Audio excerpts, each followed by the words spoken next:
अध्यायणम नमो लोये सभ्यसाहूणम। पंच परमेष्ठी भगवान की अनंत अनंत सिद्ध परमेष्ठी भगवान की 1000 देवादेव आदिनाथ भगवान की 1000 देवादेव श्री राम भगवान की आचार्य भगवान रवि सेन स्वामी की आचार्य भगवान विद्यासागर जी महाराज की आचार्य भगवान विशुद्ध सागर जी महाराज की।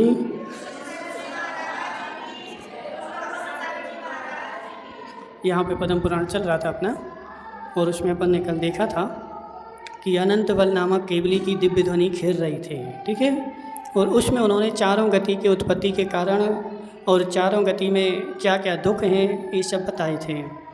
अब यहाँ पर क्या हुआ कि वहाँ पर भानु कर्ण भी बैठे थे भगवान के समवसन में।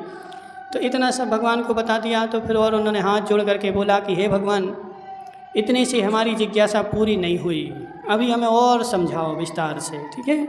तो भगवान और विस्तार से समझा रहे हैं कि अनर्थ दंडों का त्याग करना, दिशाओं और विदिशाओं में गमना, भवन की सीमा निर्धारित करना और भोग का परिमाण करना, ये 3 गुण व्रत हैं, ठीक है। 3 प्रकार के गुण व्रत और 4 प्रकार के शिक्षा व्रत, ठीक है।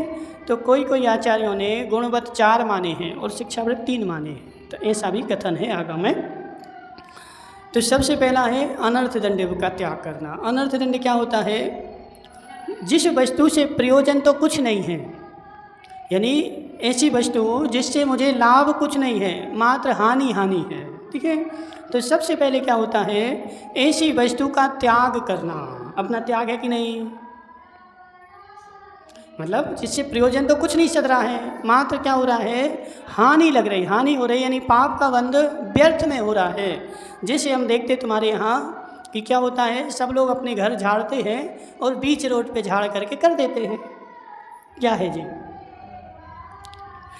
ये जो है ना अनर्थ दंड है। अब इससे बताओ, तुमने 25 फीट जगह तो झाड़ी और 4 फीट की जगह छोड़ करके और उस जगह रोड पर तुमने सारा कचरा फेंक दिया। तो रोड क्या कचरा फेंकने की जगह थी? तो रोड पे तुमने कचरा फेंक दिया, क्या है जी? अनर्थ दंड है और घोर पाप बंध का साधन है। उससे लाभ तो कुछ नहीं हुआ। क्या लाभ हुआ बताओ? उतना वो बच्चा पकड़ करके और वहाँ डस्टबिन में डाल देते तो लाभ हो जाता। तो ऐसे कार्य अपन जीवन भर में, दिन भर में सैकड़ों करते हैं, जिनसे मुझे लाभ कुछ नहीं है, मात्र फिजूल का, व्यर्थ का, पाप का बंध और है। तो ऐसे कार्य कहलाते हैं अनर्थ दंड, ठीक है। तो सबसे पहले इन अनर्थ दंडों को त्यागना चाहिए। उसके बाद बता रहे दिशाओं और विदिशाओं में आवागमन की सीमा का निर्धारण करना। तो 10 दिशाओं में, अब हम रोज़ तो अमेरिका जाते नहीं हैं, जाते हैं क्या? बोलो सतीश भाई खोड़निया, अमेरिका कब जाओगे तुम? कब जाओगे? इस पर्याय में 1 साल बाद, 2 साल बाद, 4 साल बाद कब जाओगे? जाओगे कि नहीं जाओगे? हाँ ना, तो बोलो।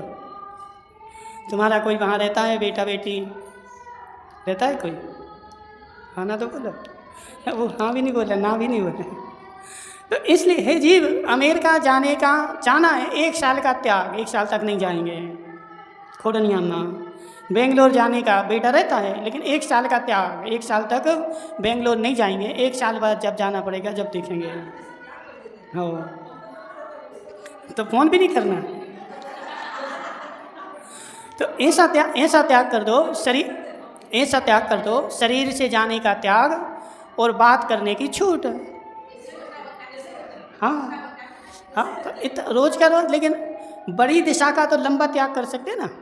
जैसे छोटी दिशा का तो रोज़ कर दो कि हम आज बांसवाड़ा नहीं जाएंगे, ये आज का त्याग हो गया, क्योंकि बांसवाड़ा में काम पड़ जाता है। लेकिन अमेरिका में रोज़ काम थोड़ी पड़ता है कि हम आज मंदिर में जाएं और फिर भगवान से बोलें भगवान आज अमेरिका जाने का त्याग।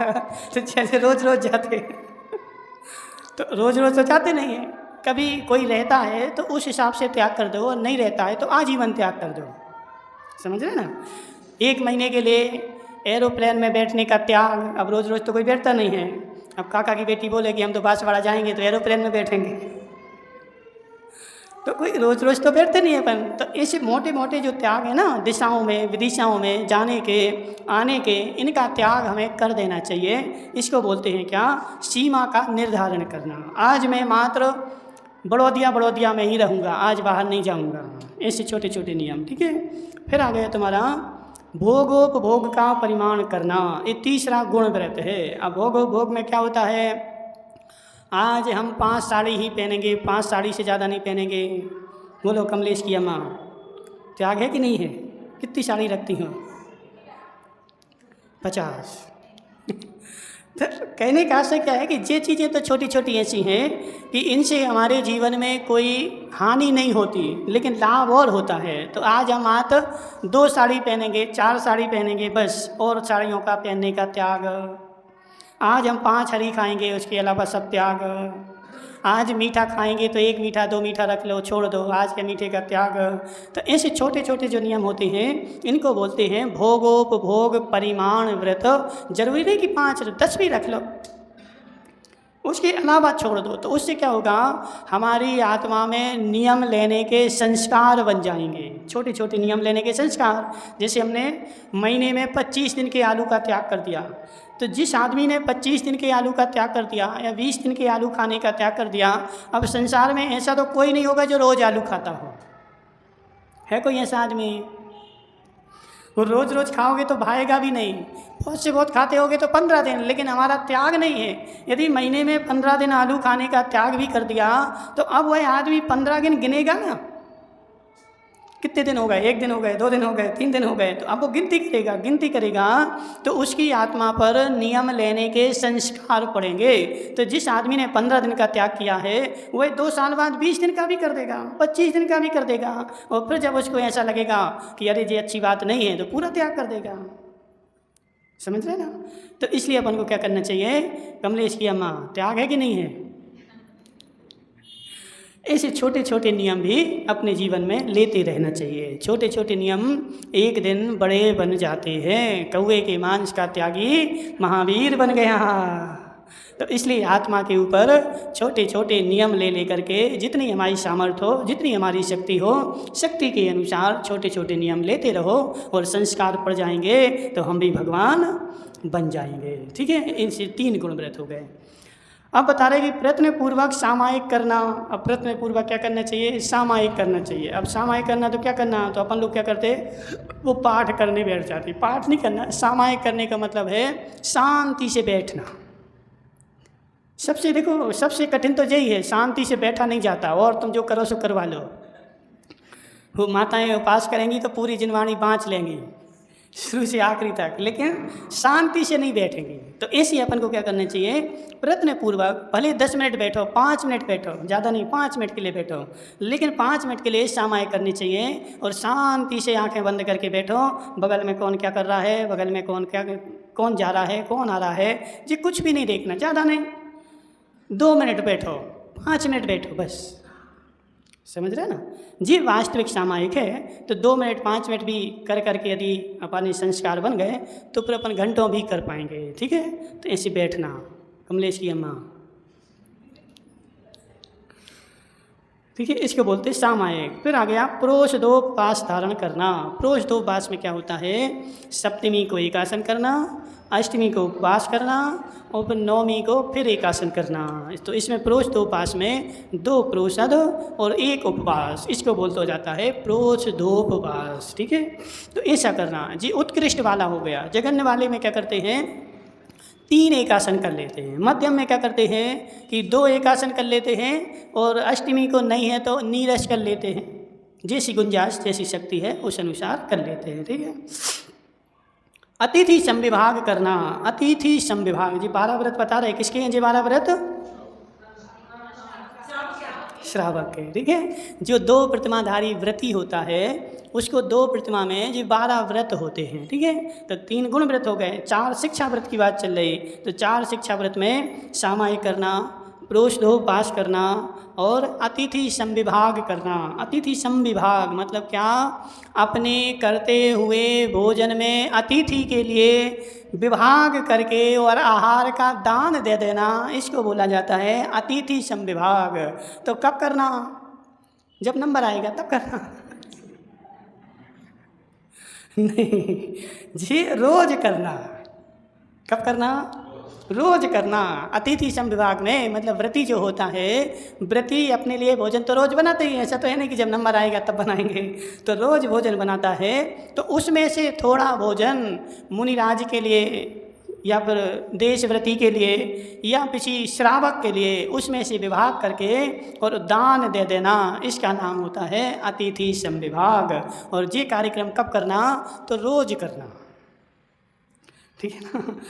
घाटोल में जब हमारा चतुर्मास हुआ था तो हम उनको स्पष्ट बोल दिया था कि जितने व्रती हैं तो हम कभी भी आ सकते हैं वही परीक्षा लेने के लिए।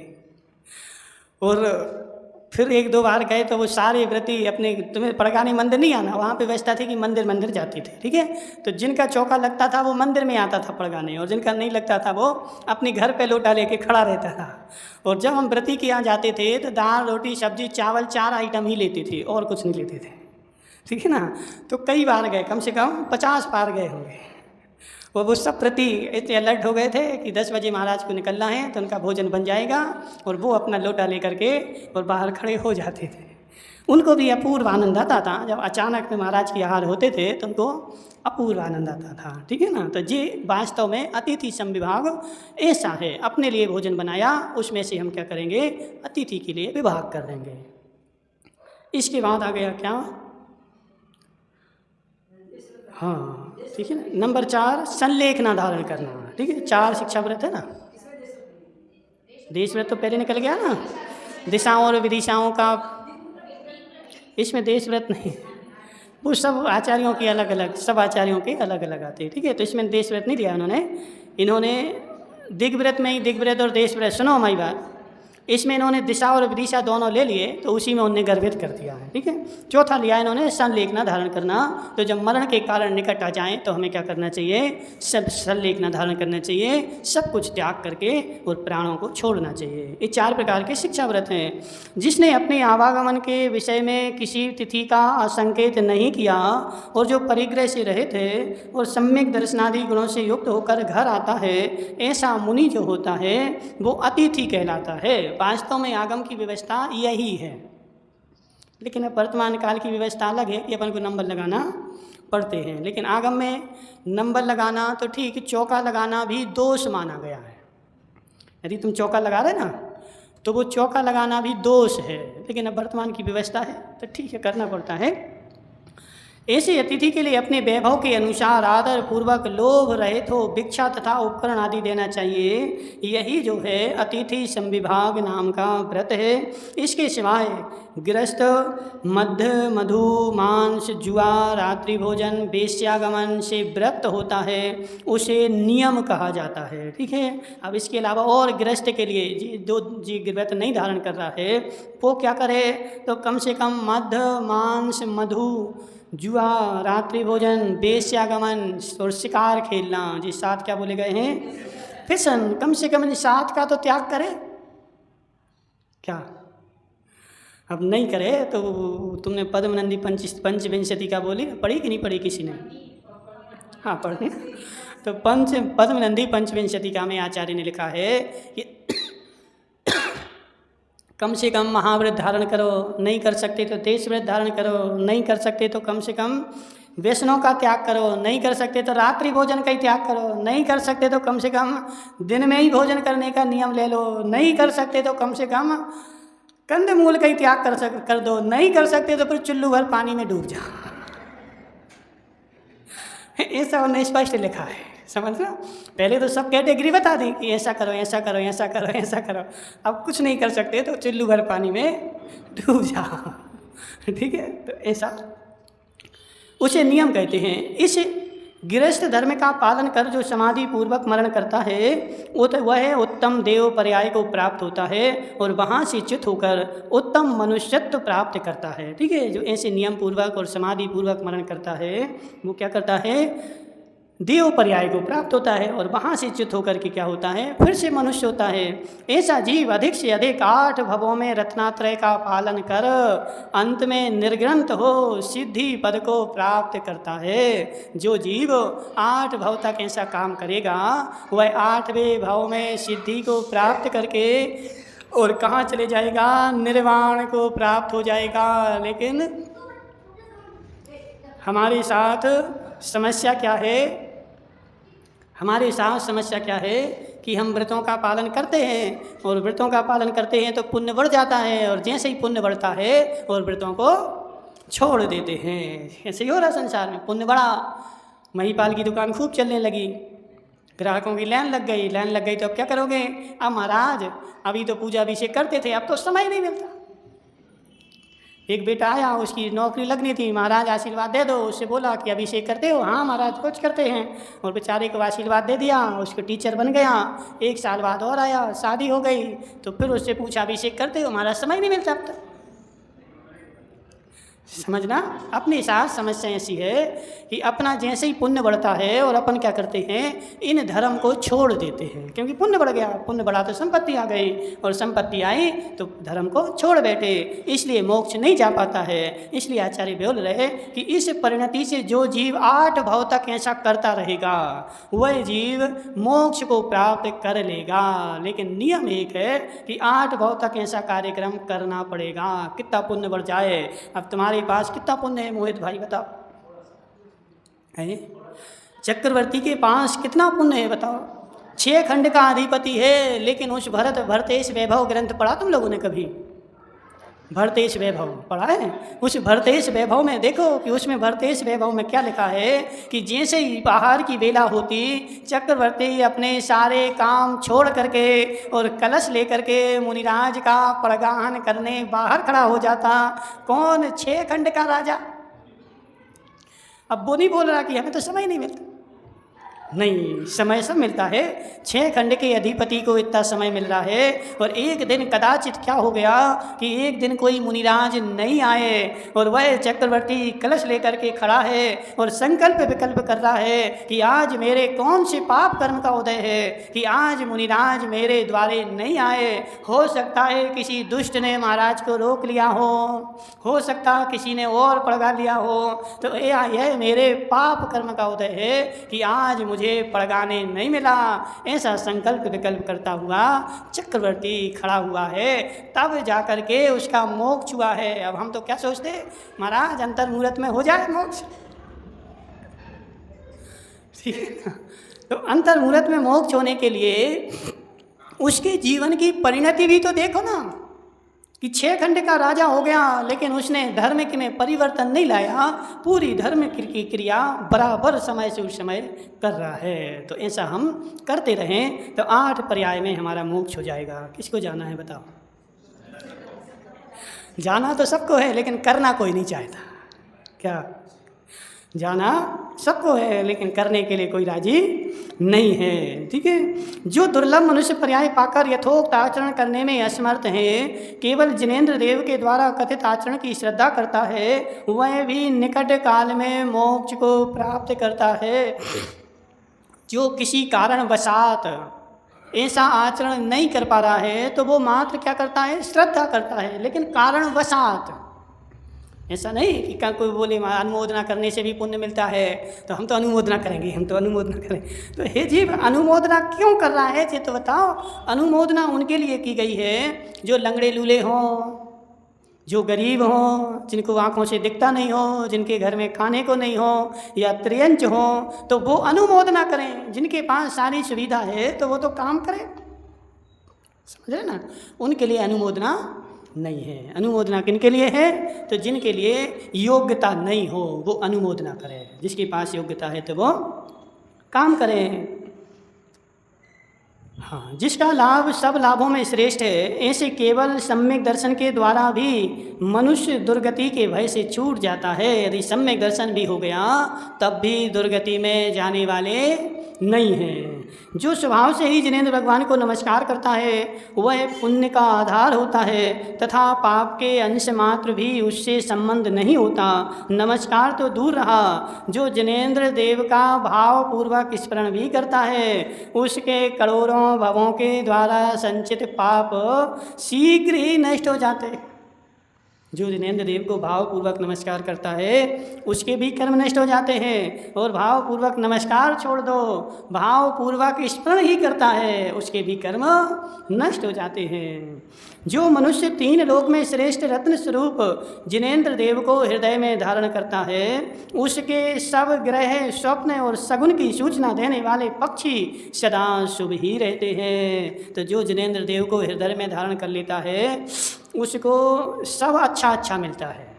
धारण किया अपन ने कि नहीं किया? जिनेंद्र देव को हृदय में धारण किया कि नहीं किया? किया है, बहुत अच्छा है। ठीक है। जो मनुष्य अर्हते नमः, अरहंत भगवान के लिए नमस्कार हो, इस वचन का भाव पूर्वक उच्चारण करता है उसके समस्त कर्म शीघ्र ही नष्ट हो जाते हैं। अब यहाँ सब जगह कंडीशन लगा रहा है कि भाव पूर्वक, ठीक है ना, बाहर बाहर से नहीं, ऊपर ऊपर से नहीं, कैसे? भाव पूर्वक कर रहा है तो उसके कर्म नष्ट हो जाते हैं। पूरा नमोकार मंत्र नहीं, मात्र कितना? अर्हते नमः। अर्हते नमः मतलब अरहंत भगवान को नमस्कार हो, उसके समस्त कर्म शीघ्र नष्ट हो जाते हैं, इसमें संशय नहीं। जिनेंद्र चंद्र की कथा रूपी किरणों के समागम से भव्य जीव का निर्मल हृदय रूपी कुमुद शीघ्र ही प्रफुल्लित अवस्था को प्राप्त होता है। जो मनुष्य अरहंत सिद्ध और मुनियों के लिए नमस्कार करता है वह जिन शासन के भक्त जनों से स्नेह रखने वाला, अतीत संसार अर्थात शीघ्र मोक्ष को प्राप्त करने वाला होता है, ऐसा समझना चाहिए। अरहंत को, सिद्ध को और महाराज को नमस्कार करने से भी क्या होता है? हमें मोक्ष को प्राप्ति होती है। ठीक है। जो पुरुष जिनेंद्र देव की प्रतिमा बनवाता है, जिनेंद्र देव का आकार लिखवाता है, जिनेंद्र देव की पूजा करता है अथवा जिनेंद्र देव की स्तुति करता है, उसके लिए संसार में कुछ भी दुर्लभ नहीं होता। यह मनुष्य चाहे राजा हो, चाहे साधारण कुटुंबी हो, धनाढ्य हो, दरिद्री हो, जो भी धर्म से युक्त होता है वह समस्त संसार से पूज्य होता है। समस्त संसार से पूज्यता किसको प्राप्त होती है? जो जिनेंद्र भगवान को पूजा करता है। जो महाविनय से संपन्न तथा कार्य और अकार्य के विचार में निपुण है, ऐसे धर्म के समागम से गृहस्थ में प्रधान होते हैं। और जो मनुष्य मधु, मांस, मदिरा आदि का उपयोग नहीं करते वे गृहस्थों के आभूषण पद पर स्थित होते हैं, अर्थात गृहस्थों के आभूषण हैं। ओम नमः सिद्धेभ्यः।